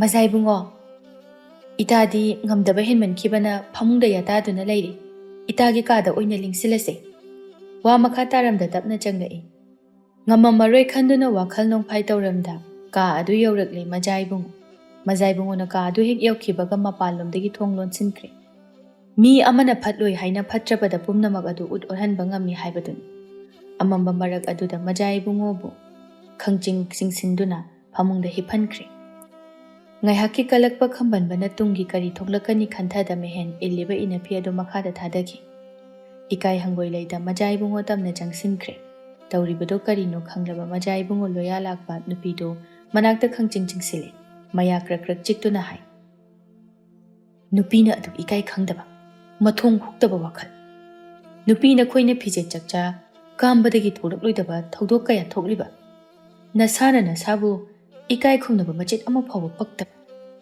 ꯑꯩꯒꯤ ꯊꯃꯣꯏꯒꯤ ꯂꯥꯏꯔꯦꯝꯕꯤꯗꯤ ꯍꯦꯟꯁꯅꯥ ꯈꯛꯇꯅꯤ ꯍꯦꯟꯁꯅꯥ ꯅꯪꯒꯤ ꯍꯛꯆꯥꯡ ꯑꯁꯤꯗ ꯂꯦꯝꯅ ꯄꯤꯔꯕꯁꯨ ꯂꯧꯕꯤꯒꯗꯕ ꯃꯖꯥꯏꯕꯨꯡꯉꯣ ꯂꯣꯌꯥ ꯂꯥꯛꯄ ꯅꯠꯇꯦ ꯑꯁꯤ ꯍꯥꯏꯗꯨꯅ ꯂꯥꯛꯇꯅ ꯏꯟꯊꯣꯏ ꯏꯆꯜꯅꯤ ꯏꯆꯦꯅꯤ ꯅꯨꯄꯤꯅꯤ ꯍꯥꯏꯕꯒꯤ ꯃꯤꯡ ꯑꯗꯨ ꯌꯦꯡꯂꯒ ꯑꯩꯅ ꯅꯪꯕꯨ ꯉꯥꯛꯄꯤꯔꯕꯅꯤ ꯃꯁꯤꯗ ꯒ꯭ꯌꯥꯟ ꯇꯥꯗ ꯉꯁꯤꯒꯤ ꯊꯧꯗꯣꯛ ꯑꯁꯦ ꯇꯤꯟ ꯀꯥꯡ ꯑꯃꯠꯇꯅ ꯈꯪꯂꯝꯕ ꯊꯣꯛꯂꯕ ꯅꯪ ꯑꯃꯗꯤ ꯅꯪꯒꯤ ꯏꯃꯨꯡ ꯃꯅꯨꯡ ꯁꯥꯒꯩ ꯅꯥꯇꯩ ꯄꯨꯝꯕ ꯍꯤꯡꯅ ꯍꯤꯡꯅ ꯃꯩ ꯊꯥꯒꯗꯕꯅꯤ ꯈꯪꯉꯨ ꯉꯁꯤꯗꯒꯤ ꯀꯣꯅꯨꯡꯗ ꯑꯃꯨꯛ ꯍꯟꯅ ꯈꯣꯡꯒꯨꯜ ꯇꯥꯔꯛꯄ ꯌꯥꯔꯣꯏ ꯑꯁꯤ ꯍꯥꯏꯗꯨꯅ ꯌꯥꯝꯅ ꯁꯥꯎꯅ ꯄ꯭ꯔꯤꯊꯤꯕꯤ ꯄꯨꯝꯕ ꯅꯤꯛꯄ ꯃꯈꯩ ꯈꯣꯡꯊꯥꯡ ꯀꯟꯅ ꯁꯥꯎꯍꯨꯝ ꯅꯥꯏꯅ ꯃꯤꯀꯨꯞ ꯑꯃꯠꯇ ꯄꯟꯊꯔꯝꯗ ꯌꯥꯝꯅ ꯊꯨꯅ ꯅꯨꯡꯁꯤꯠꯀꯤ ꯃꯃꯥꯡ ꯊꯥꯅ ꯊꯣꯛꯈꯤ ꯈꯜꯂꯨꯕꯅ ꯑꯃ ꯅꯤꯡꯂꯨꯕꯅ ꯑꯃ ꯇꯝꯂꯝꯕꯅ ꯑꯃ ꯄꯤꯔꯝꯕꯅ ꯑꯃ ꯐꯠꯇꯕ ꯃꯤꯒꯤ ꯍꯤꯗꯥꯛ ꯂꯩꯇꯦ ꯍꯥꯏꯕꯗꯨꯅꯤ ꯉꯁꯤ ꯃꯖꯥꯏꯕꯨꯡꯉꯣꯅ ꯃꯥꯕꯨ ꯏꯟꯊꯣꯛꯂꯝꯂꯤꯕ ꯑꯁꯤ ꯍꯦꯟꯁꯅꯥꯅ ꯊꯣꯛꯍꯟꯕꯅꯤ ꯍꯥꯏꯅ ꯑꯃꯨꯛꯀ ꯍꯦꯟꯅ ꯁꯤꯡꯅꯔꯛꯏ ꯂꯨꯋꯥꯡ ꯃꯊꯟꯇ ꯂꯩꯍꯥꯎ ꯃꯈꯣꯡꯗ ꯐꯝꯗꯨꯅ ꯂꯩꯍꯥꯎ ꯄꯥꯝꯕꯤ ꯑꯗꯨꯒ ꯋꯥꯔꯤ ꯁꯥꯔꯝꯃꯤ ꯆꯠꯂꯕꯣꯏꯔꯦ ꯃꯥꯗꯤ ꯑꯩꯕꯨ ꯊꯥꯗꯣꯛꯂꯝꯗꯨꯅ ꯃꯤꯀꯨꯞ ꯑꯃ ꯐꯥꯎꯕ ꯉꯥꯏꯔꯝꯗ ꯏꯅꯥꯛꯇꯒꯤ ꯂꯥꯞꯈꯤ ꯂꯩꯔꯝꯃꯤ ꯃꯔꯨꯞ ꯃꯇꯝ ꯃꯥꯅ ꯑꯍꯣꯡꯕ ꯅꯥꯏꯕꯒꯨꯝ ꯃꯤꯁꯨ ꯑꯍꯣꯡꯕ ナꯏꯔꯤꯕꯅꯤ ꯑꯗꯨꯅ ꯀꯥꯎꯊꯣꯛꯄ ꯇꯝꯂꯁꯤ ꯃꯥꯕꯨ ꯑꯩꯕꯨ ꯇꯁꯦꯡꯅ ꯋꯥꯔꯧꯈ꯭ꯔꯕ꯭ꯔꯥ ꯃꯥꯒꯤ ꯃꯅꯥꯛ ꯇꯝꯅ ꯆꯪꯂꯛꯂꯤꯕ ꯅꯨꯄꯥ ꯑꯗꯨꯗ ꯉꯛꯅ ꯍꯪꯂꯛꯏ ꯗꯥ ꯆꯂꯥꯝꯕ ꯅꯠꯇ꯭ꯔꯣ ꯃꯥꯅꯦ ꯏꯆꯜ ꯎꯗꯕ ꯀꯨꯏꯔꯦ ꯀꯨꯏꯔꯦ ꯎꯗꯕ ꯅꯨꯡꯉꯥꯏꯔꯤꯕꯣ ꯅꯨꯡꯉꯥꯏꯔꯤ ꯍꯥꯏꯕꯗꯨꯅꯤ ꯗꯥ ꯆꯂꯥꯝꯕꯒꯤꯗꯤ ꯑꯉꯥꯡ ꯀꯌꯥ ꯁꯨꯔꯒꯦ ꯌꯨꯝ ꯄꯥꯟꯗ꯭ꯔꯦ ꯂꯨꯋꯥꯡ ꯀꯩꯅꯣ ꯍꯥꯏꯁꯤꯕꯣ ꯂꯨꯍꯣꯡꯕ ꯀꯥꯏꯈꯤ ꯅꯨꯄꯤꯗꯣ ꯑꯇꯣꯞꯄ ꯅꯨꯄꯥ ꯑꯃꯗ ꯆꯦꯟꯈ꯭ꯔꯦ ꯏꯀꯥꯏꯕꯅ ꯑꯩꯁꯨ ꯊꯣꯡꯒꯥꯜ ꯋꯥꯡꯃ ꯂꯥꯟꯗ꯭ꯔꯤ ꯃꯇꯝ ꯈꯔ ꯑꯗꯨꯕꯨ ꯃꯥꯗꯤ ꯑꯩꯕꯨ ꯇꯁꯦꯡꯅꯃꯛ ꯋꯥꯔꯧꯗꯨꯅ ꯁꯥꯒꯩ ꯑꯣꯜꯂꯝꯗꯦ ꯉꯥꯏꯈꯤꯕꯅꯤ ꯃꯥꯁꯨ ꯀꯥꯏꯈꯤꯕꯅꯤ ꯊꯃꯣꯏ ꯗꯥ ꯆꯂꯥꯝꯕꯕꯨ ꯊꯠꯇꯅ ꯁꯣꯜꯂꯝꯃꯤ ꯀꯣꯅꯨꯡ ꯆꯠꯂꯝꯗꯥꯏꯗ ꯍꯦꯟꯁꯅꯥꯅ ꯑꯃꯨꯛ ꯎꯖꯔꯗꯤ ꯈꯟꯈꯤꯕꯅꯤ ꯇꯞꯅ ꯂꯤꯔꯛꯏ ꯍꯧꯈ꯭ꯔꯕ ꯋꯥꯔꯤ ꯑꯃ ꯅꯧꯍꯧꯅꯅ ꯗꯥ ꯆꯂꯥꯝꯕ ꯀꯩꯅꯣ ꯑꯩꯅ ꯇꯥꯔꯤꯕ ꯄꯥꯎꯁꯤꯕꯣ ꯑꯩꯕꯨ ꯅꯨꯡꯁꯤ ꯍꯥꯏꯅ ꯇꯠꯇꯅ ꯁꯣꯜꯂꯝꯂꯒ ꯍꯧꯖꯤꯛ ꯑꯇꯣꯞꯄ ꯂꯝꯂꯥꯟꯕꯤ ꯀꯅꯥ ꯑꯃꯒ ꯄꯨꯟꯁꯤ ꯂꯩꯄꯨꯜ ꯁꯦꯝꯈꯤꯕꯗ ꯑꯩꯕꯨ ꯍꯔꯥꯎ ꯍꯔꯥꯎ ꯌꯦꯡꯉꯨ ꯍꯥꯏꯕ꯭ꯔꯣ ꯀꯞꯀꯅꯨ ꯍꯦꯟꯁꯅꯥ ꯑꯩ ꯈꯪꯗꯦ ꯅꯨꯄꯤꯗꯣ Kanano haiba ai khangdi. Ngasimak ibani mafam kadaida noma chatkrasi. Ai nang thadokpa ngamloi hen. Yari tat ki tawbirano. Apangbi thamoi bu kai hobirano amuk hanna. Luhongbagi matam leplaba nupa amag atopa nupi ama purakle tabada lekai miyamna kari hainagani. Maduna hak khangdabra. Hensana ai nangbu nungsi haibani. Nang yaudana an mikup ama phawba hingduna leiba ngamgani khanba. Taningde oida padaba wahaiduna aibu sumbirano. Khangzari aibu tasengna nungsiba oiba taragadi luhongba ngamloi hairamba yai. Aibu lawba lakani nahana ahalaman tharamba yai. Aibu lukrabigi machani haiduna aibu hanthana ubiba natra. Hensana ai madu makhan kiba laiti. Sengna nangbu nungsi chalase. Nang ai kadaida noma taibang kanana uroidaba mafam amada chatlase. Asi haiduna khudangdu paira I hensana makutu kanthokuna mamaida khubakna sahum kanna thai. Mi amabu kaisu laitana khan. Luhongba hayeng hangchita ngairaba nahak aibu chenbiraga aibu tongambi luhongba thugaibini haiduna mina aibu tinsidabadura nahak na pamliba. Yari. Ngasi haiba numit asidagidi nang ai thengnadaba oisi. Mapok chama chama leiramlabasu nangbudi thengnadaba oizagi. Asi haiduna kaptuna chenkre hensana amadi loyalakpa makhoi anigi luhongba numit aduni. Hensana kapna mamanabi luwangda hairai. Ngasigi luhongbase karigumba mahakka oiramlabadi thamoi sina khayagi matik penjagadaba. Aibu wahaliba karigino. Aibu nushi hairaga madi atopa lamlanbi amaga punsilai pul semkre. To osana haukrabadi haukre chatkrabadi amuk hala aroi. Karigi mabu ningsinglibano ningsinglurano. Madi lamlanbi kana amaga harau momon noktuna ahing kaya leiramgani. Nangdi sida mabu ningsingduna tengthaba to matik chaba ningthaugi macha sida nungaina leizaru. Bajai bungona nangbu yamna nungsiba male. Mabu taraina karamna kaugadabanu luwang. Asi haiduna hik chingduna kablakle. Kari matongno tawribasibo. Majai bungo amadi konungi misu leinari. Adumna lamlanba amagi kaplabadi mangle sana. Senu aigi khomlen manglanda mahaglaklamme. Ngasi aibu nushine yenglamme. Haihaningba wasu haibiramta. Adumak madi noklamlaga hankri. Tanjaduda hensanagi mamadu changlai. Hai, kari taunare. Imagi bema kaidaurage. Ima sanase yum thadok tawre haina pukning nushibagi kaplambani. Hai, angau bisidi. Masidi hauna sani to. Ima nang kanaga lehoni. Kanana ima bu senabigani. Piklaba sanghaya sida. Ima itomta karimna lehogani. Yare to osana. Imagi di senu aikoi anisu leiri. Imagi kari wagani. Aikoina ima bu senagani. Punsigi ahoba sayo asida. Harauna chatkadabani. Kaptuna haurabadi yararoye. Somdana kamdauri. Chalamba. Kadawrage daw. As nangbu pau sidadribo. Kari pau lerage daw. Itagulu hongadaba nupido ngasi ahing atopa nupa amada chenkre hai. Ha, kari hai. Ngasi na luhongba. Asi haiduna kokpaiduna phamthakre. Luhongba kai. Adudi hen ma aibu ngairumani. Ai magi manakta chatke. Asi haiduna chenthorei sumang yobaga mayam umsinaba adu karino haina changlu. Mapadu gyan mangduna leirami. Ibungo nupidu chenkre tabada napase ikaibana gyan mangkre. Ipal maiba kaurujo. Hoi khura. Asi haiduna chenki. Chalamba luwangda wari lina mamitagi mapisu sintharai. Phari. Masu nungaina leizarasano. Luwang. Mana nungaina leiba uraga ai penthoki. Adubu nangna masi matangdi mangonda haibi. Magida chalambana aigi henbibu nushibade. Amakpa amata yaukide haina. Luwangso chalambagi matawaduda nungaizade. Da chalamba sanado ꯑꯉꯥꯡ ꯅꯥꯎ ꯄꯨꯔꯦ ꯍꯥꯏꯕꯅꯤ꯫ ꯑꯁꯤ ꯍꯥꯏꯗꯨꯅ ꯃꯤꯠꯀꯤ ꯄꯤ ꯑꯗꯨ ꯈꯝꯖꯤꯜꯂꯤ꯫ ꯐꯔꯦ, ꯍꯧꯈ꯭ꯔꯕꯗꯤ ꯍꯧꯈ꯭ꯔꯦ, ꯀꯥꯎꯊꯣꯛꯂꯣ ꯄꯨꯝꯅꯃꯛ꯫ ꯀꯔꯤꯒꯤ ꯄꯨꯛꯅꯤꯡ ꯁꯣꯟꯊꯔꯤꯅꯣ?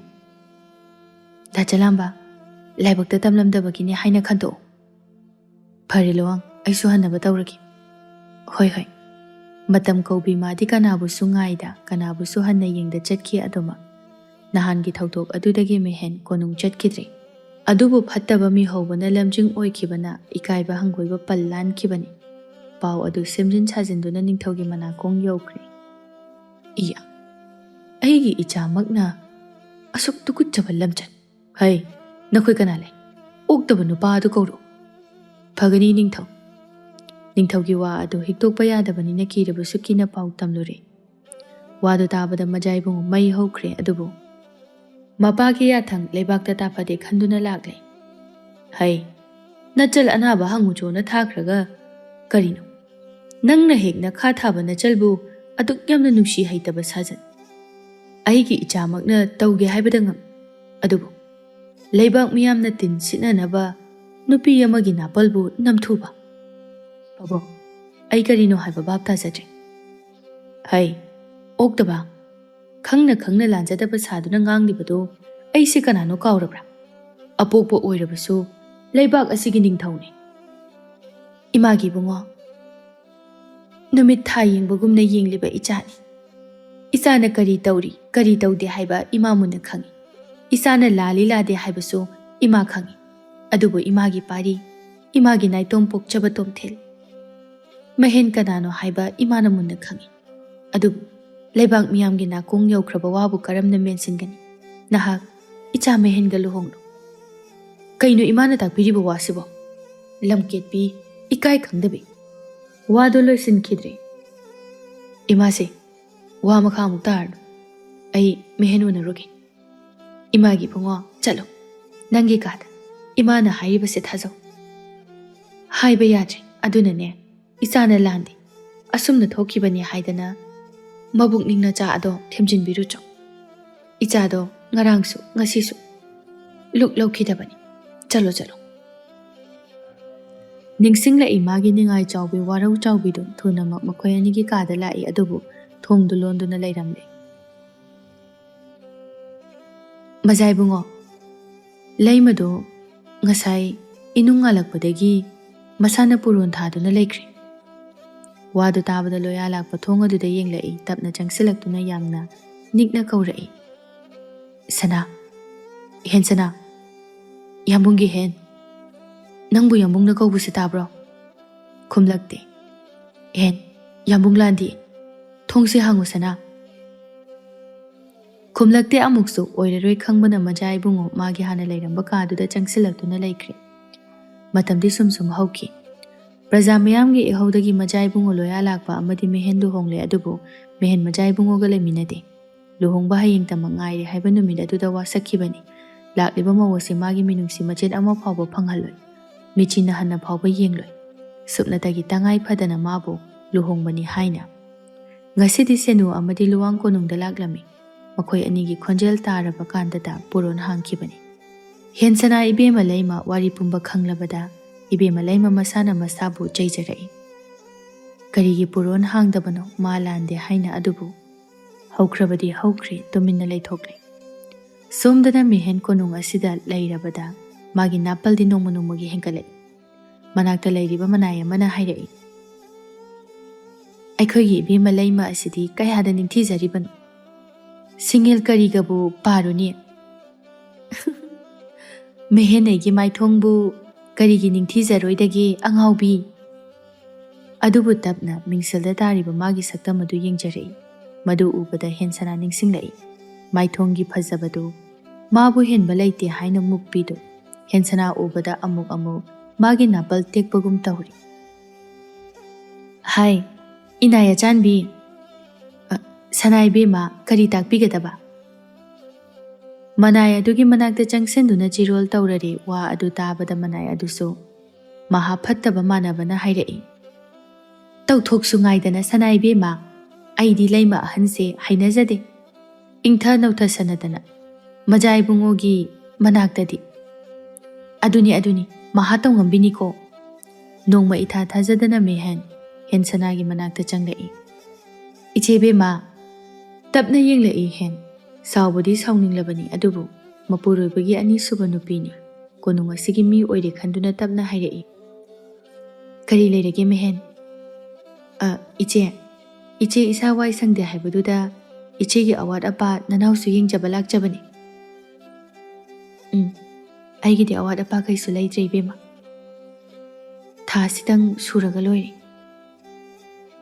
ꯑꯧ ꯑꯗꯣ ꯏꯆꯦ, ꯅꯅꯥꯎꯅ ꯀꯣꯅꯨꯡꯗ ꯂꯥꯛꯄꯗꯒꯤ 이체기니 하이다나 구돌 아마 파워 땀들이 ngasi디 이체 다수 수도래 하이 나나우나 부자락리바 하이랑싱세 자비요 하이바부 kari kaibagi che kaidida asi haiduna lauduna chaki magi thabak mai pakle haibugum mehen chinbalda nokfet tawzaki ahing thinglakpa michik mirau kholta draba kanna taibang thawai kayana pothaduna leiraklaba kan majai bungo loya lakpagi leima ahal yamna hauna ima haiduna amuktang lauraki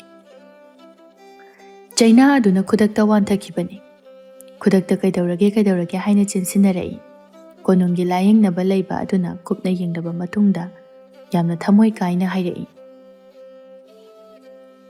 ibe malaima asigi puknungda mitamliba angang nawa ase kai karam oikibano khangaude majai bungo loya lakba layeng banu padugi makhauri chaptuna nganglaga hairai wado mohana makhatarakpada nangbu hingna phumlek kari karamna masi oikibano yamna wana khumlai Chabada yaukiba oigani majai bungo Pathadoi akoibado munna yenglai mehen mana chinba khumduna noklibado majai bungogi thauraba misna aniduna phakre praprap sangsinduna masamdu sopai paisinduna phaklangda nammi he lamkitpi aigi wabu thawai usitana nangna ngasi tawribase nang afaba oigani khanbra konungsida leigi hairabadi ai amadi mahakki kada changano amadi mahakka sokna samnagano haina nangna ngasi tawribase nasana nasagi mongpham tawjabaga pangkhak oirabani asi haiduna laktana thongjin tamna enki ibungo ima nachabu khamgano masana tawbudi masana khakta phanggadabani nupi ama oiraga kalakpa mi hobuna mase nupi maseni kauthoktuna nupi namtharabadi karamba khunaina chakhatkani ima khunai ama chakhatnaba hotnabada nupibu saugatpa thawna hapiba changi ima mamadu wa ama hage khana chinbal karambani adubu tapna umsinkre numina chingya tamkiba kan luwang amadi senu khutapul paiduna ising sokpa thoglai luwangna senu kai hage da chalamado nahan thengnai kariba luwang nahan khongnang makhongda mamanabaga leirami yum pandre hai luhongba kaikhiba kuire hai asi haiduna wari bomba lirare hendi pause khangam khiroyi khangji tamusira tamarosida masu nungaina leijarasanu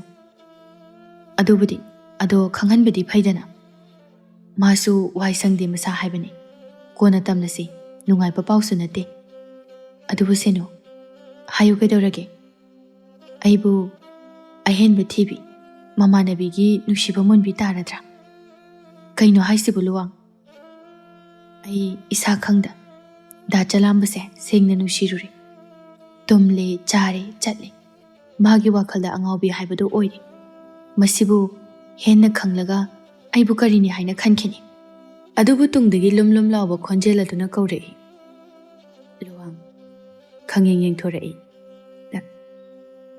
da chalamba nangna haibado kayamuk yamna chumlabana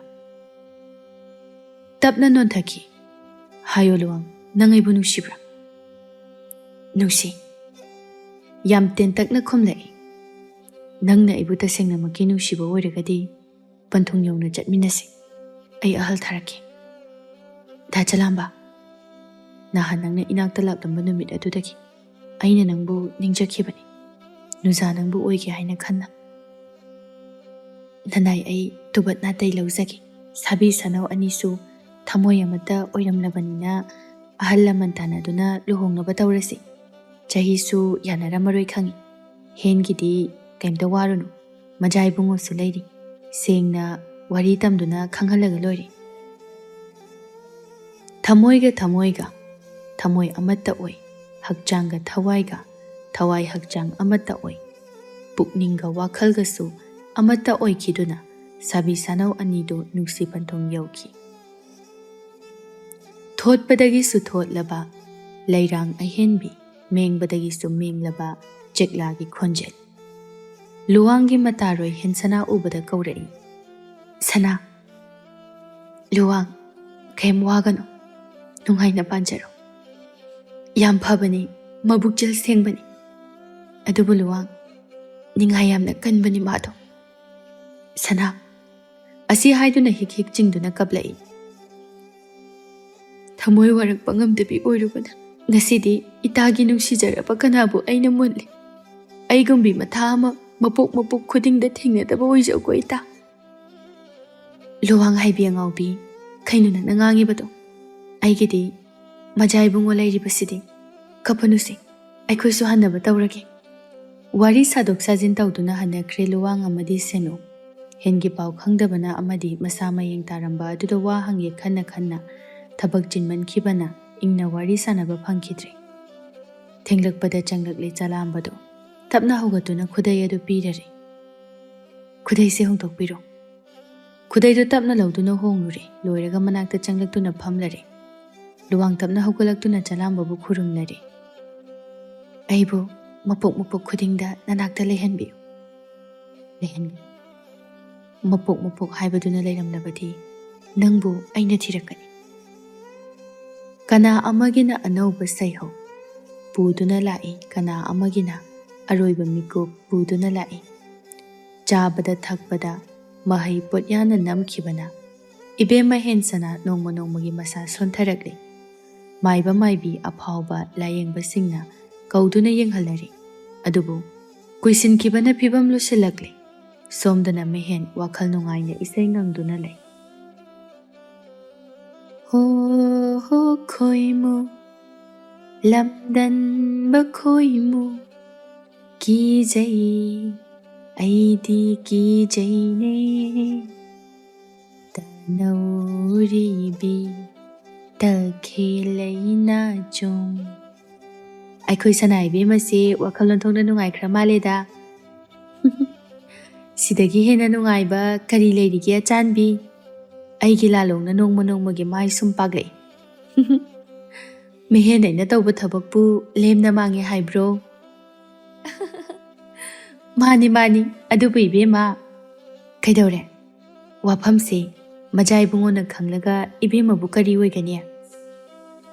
ꯃꯗꯨꯒꯤꯅꯦ ꯀꯔꯤꯝꯇ ꯋꯥꯔꯨꯅꯨ, ꯄꯤꯅꯤꯡꯕꯗꯟꯗꯤ ꯄꯤꯁꯅꯨ, ꯑꯩꯕꯨ ꯍꯥꯠꯀꯦꯁꯨ ꯍꯥꯠꯆꯁꯅꯨ꯫ ꯑꯗꯨꯕꯨ ꯑꯩꯅ ꯆꯠꯈꯤꯗ꯭ꯔꯤꯉꯩ ꯀꯥꯟꯗ ꯃꯥ ꯍꯥꯟꯅ ꯆꯠꯈꯤꯒꯗꯕꯅꯤ꯫ ꯑꯁꯤ ꯍꯥꯏꯗꯨꯅ ꯀꯣꯅꯨꯡꯗ ꯃꯥꯅ ꯀꯝꯗꯧꯅ ꯃꯖꯥ ꯏꯕꯨꯡꯉꯣꯒꯤ ꯇꯥꯂꯣꯏꯁꯤꯡꯗ ꯆꯟꯈꯤꯕꯅꯣ ꯍꯥꯏꯕꯗꯨ ꯅꯤꯡꯁꯤꯡꯂꯛꯏ꯫ ꯃꯖꯥ ꯏꯕꯨꯡꯉꯣꯅ ꯊꯣꯛꯈꯤꯕꯒ ꯂꯥꯟꯃꯤ ꯅꯨꯄꯥ ꯑꯃ ꯂꯩꯊꯗꯨꯅ ꯂꯩꯍꯧꯏ, ꯃꯔꯝꯗꯤ ꯃꯦꯍꯦꯟ ꯆꯥꯅꯖꯕꯤ ꯑꯗꯨꯅ ꯐꯥꯍꯧꯕꯅꯤ꯫ ꯂꯥꯟꯃꯤ ꯅꯨꯄꯥꯗꯨ ꯏꯃꯨꯡꯗ ꯄꯨꯁꯤꯟꯗꯨꯅ ꯃꯦꯍꯦꯟ ꯃꯥꯒꯤ ꯍꯛꯆꯥꯡ ꯑꯗꯨ ꯄꯤꯈꯤꯕꯅꯤ꯫ ꯋꯥ ꯑꯗꯨ ꯃꯦꯟꯁꯤꯟꯈꯤꯗꯨꯅ ꯃꯖꯥ ꯏꯕꯨꯡꯉꯣꯅ ꯂꯥꯛꯇꯨꯅ ꯃꯥꯒꯤ ꯅꯥꯄꯜ ꯅꯝꯊꯨꯕꯤꯔꯝꯂꯦ꯫ ꯃꯍꯥꯛ ꯃꯤꯔꯣꯜꯂꯦ ꯍꯥꯏꯅ ꯅꯤꯡꯊꯧꯒꯤ ꯃꯅꯥꯛꯇ ꯀꯞꯈꯤꯕꯅꯤ꯫ "ꯏꯕꯦꯝꯃ!"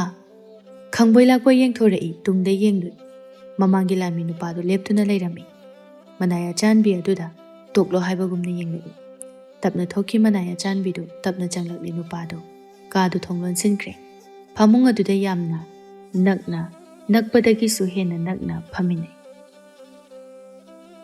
"ꯅꯨꯃꯤꯠ ꯑꯗꯨꯗ ꯅꯪꯒꯤ ꯍꯛꯆꯥꯡꯁꯦ ꯑꯩꯒꯤ ꯑꯣꯏꯔꯝꯗ꯭ꯔꯕꯗꯤ ꯁꯤꯒꯤ ꯐꯤꯕꯝꯁꯤ ꯌꯧꯔꯝꯂꯣꯏ꯫ ꯀꯔꯤꯒꯨꯝꯕ ꯃꯖꯥ ꯏꯕꯨꯡꯉꯣꯅ ꯈꯪꯂꯕꯗꯤ ꯑꯩ ꯀꯔꯤ ꯑꯣꯏꯒꯅꯤ? ꯈꯪꯂꯒ ꯈꯪꯖꯔꯦꯗꯅ, ꯑꯩꯒꯤ ꯍꯥꯏꯕꯕꯨ ꯃꯥꯒꯤ ꯊꯃꯣꯏꯒꯤ ꯑꯍꯦꯟꯕꯤꯁꯦ ꯂꯥꯞꯅ ꯊꯥꯈꯤꯕ." ꯅꯣꯛꯐꯦꯠ ꯑꯃꯨꯛꯇꯪ ꯇꯧꯔꯝꯂꯒ ꯇꯞꯅ ꯍꯤꯞꯊꯃꯤꯟꯅꯔꯛꯏ꯫ ꯀꯣꯅꯨꯡꯗ ꯂꯥꯟꯃꯤ ꯑꯣꯏꯗꯨꯅ ꯂꯩꯕꯅ ꯅꯨꯡꯁꯤꯕ ꯃꯁꯛ ꯈꯪꯂꯛꯈꯤꯗꯕꯅꯤ꯫ ꯑꯩ ꯉꯁꯤꯗꯤ ꯅꯨꯖꯥ ꯅꯪꯒꯤ ꯅꯄꯥꯟꯗꯒꯤ ꯈꯪꯂꯦ꯫ ꯅꯪꯕꯨ ꯀꯔꯝ ꯀꯥꯟꯗ ꯏꯅꯥꯛꯇ ꯂꯦꯡꯗꯅ ꯂꯩꯒꯗꯧꯔꯤꯕ? "ꯇꯣꯛꯄꯤꯔꯣ ꯈꯤꯠ, ꯑꯩ ꯌꯥꯝ ꯋꯥꯔꯦ, ꯏꯁꯥꯁꯦ ꯆꯣꯛꯊꯃꯟꯈ꯭ꯔꯦ꯫ ꯅꯪꯕꯨ ꯅꯨꯡꯁꯤꯕꯒꯤꯅꯦ꯫ ꯑꯩꯒꯤ ꯅꯨꯡꯁꯤ ꯈꯨꯗꯣꯜꯁꯦ ꯅꯪꯕꯨ ꯄꯥꯝꯗ꯭ꯔꯕꯣ?" "ꯑꯉꯝꯕ, ꯅꯪ ꯆꯦꯛꯁꯤꯜꯂꯨ, ꯅꯤꯡꯊꯧꯒꯤ ꯃꯅꯥꯗꯤ ꯐꯛꯂꯥꯡꯗ ꯊꯦꯠꯄꯅꯤ." नुपी अमने फिजे चकचा लिचत साजत कामलबदि कैदौनुंगदा अफबा ओइरोइ इसा मांगदुना अइगी पुंसी लोइगनि हाइबा खंगबगी पांगल याउद्रबा नुपी कया अमसु ngasiगी समाज असिदा लैतबा नत्ते फिजे चकचा कामलक्लबा इकाय खुमनबा मांगलक्लबा तुकुच्चबा ताबा फावबा हंगोइबा तिन सिनगदबा वाखल पोगलक्तबा नत्ते मतांग अदुदा लोनसिलंबा थोंग अदु कल्लबा साफु अमना खंकाव काउथोरई खंप्रे खंदुना येंगलई अनिदो लेरमलिबा फिबम अदु उबदा मजाइबुंगो हाइथगदौरे असुक लमचत कामबा कोनुंग मांगथोकले खलगले लानमी नुपा अदु फुकाउगतुना बेबार उतले मजाइबुंगो कना लई यामना हौखी नोंथांग लिसिंग काइथरकपगुमना बर्जा लिसिंग चखाइरकपगुमना मालेम लैमाइदा निकपा मखै यामना साउना हाइरे लमचत कामबा ओक्तबी अनिसे अइगी कोनुंगदा लैहनबा यारोइ नुपा असिना कंगलागी सनथोंगदा मसम मरु कोक्तुना पांग तिंगगा हारो अदुगा नुपी असिना मपुंसि चुप्पा कैसुम संगदा इसिंग मरिक अमा फावबा थखंदना याइबी थवाई मांगद्रिबा फावबा थम कोनुंगबु मांगथोकपा अथीबा मचु संजिलिबा मखोइ मपोक खुदिंगदा नहाकी नमित्ता नचा उदबा ओयो करिसु लैतबा कलक्पा मिहौबना अइगी थवाई ओइबिबु मिटलुदगी पिरांग सिथहनखिबदि पाप असे कोक्तना ननाक्ता लेंदना लैबा ओइसनु असी हाइरमलगा नुसिकी ममांग थाना थोकी लानमी अमा चेंसिलक्तुना निंगथौदा पाउ तम्मी इबुंगो निंगथेम मजा इबुंगो हाय करी तौरे लानमी मचा मजा इबुंगोगी लैमदु मसांगमदे हाइबा निंगसिंगलक्तुना करी तौरबनो खन्ना मनाक्ता चेंसिलाई इमागी बेमा इमादी मांगजरेदको इमाबु कनादा सिनरमगे इमाबु करी ओइरसिगेने तेंथादुना लैरमी ममा इबेमा ममा सियाइसनाना नाकंदा कप्तुना हाय इमौ इबेमा नाहकपु अखोइबु वारौदुना चटलब्रो मिट पांगोसे मपांग काइनरबा चेकला हाइबदु ओइहौरिबरा ओइरमलिबा फिबमदु उबदा मजाइबुंगो खोंग थांजिनबा सुंगमदा हंतोके सुंगमदा लेपली हाइरमबदाइने चटले चटमिनसी हिंगले हिंगमिनसी वारे वामिनसी अदुबु अवाबा पुंबा पुदुना नंगदी अइबु थादोक्तुना चटलबोय अइ नंगबु वारवै सना नंगना अइंगोंदा वाहै अमा फावबा हाइरमदा चटखिबा करिगिनो सना कनागिसु कौबा ngang tada asibagum yataduna leiriba hensana ubada loya lakba nuba oirabasu mahak khangba ngamdri hensana gi makut adu paiduna mapi adu lepa leita sintharai matawadu yengba ngamda thoknaki ka aduda loya lakba amadi hensana matom tangairi mikup khara hauki adu loya lakbana pairiba hensana gi makut adu mihun chonglakba adu phauраклами loya lakba mamit aduna harauna hensana da yengi loya lakba angawba amagumda koirau laurai magi sanagi mihul phangle haina mapada kapna duna lairamba sing adu ipa pakhana chinsindarai adubu mihun phangba khaktani hensana wakhal lakba natri loya lakba thuna hensana bu pamduna amaiba kumar gi manakta chatki lehoriba sing adu pirang lakta momono khawi mara laiba sing adu masa masana phangpam thokpa dandi phangki chahi amagi matungni konung adu irang langi loya lakba harauna machanupa yaitamba bu pamduna phambal tamna lai mapa ibungona machabu uzarabada apenba haibadu oire loya lakba mapada hairai pabung ningtho ngasigi nungairaba numit asida pabungna iphamda sinabiramliba phambalase aigi icha yaitambada aina sinaraban ngasi haiba numit asidagi konung asigi ningtho icha yaitambada sinaraban mayamadusu loina yaitambagi ming panduna launarai hensana amadi loya lakpa machanupa yaitambabu nusina yengi yambo nangna aiga sakmanabi ichanupi pame haibada yambung manba icha oina phange ko mathangdana ne ichanupi amamu poga loire kaino sana as ai ngamjararoi yambung hepo ani do punna nokminai matang asida kuman ningol hensana hairiba wari asi loisenjare wari asi ai hakna pathokjaba matamda soikilan kiba yaurabasu mayamna ngakpiyo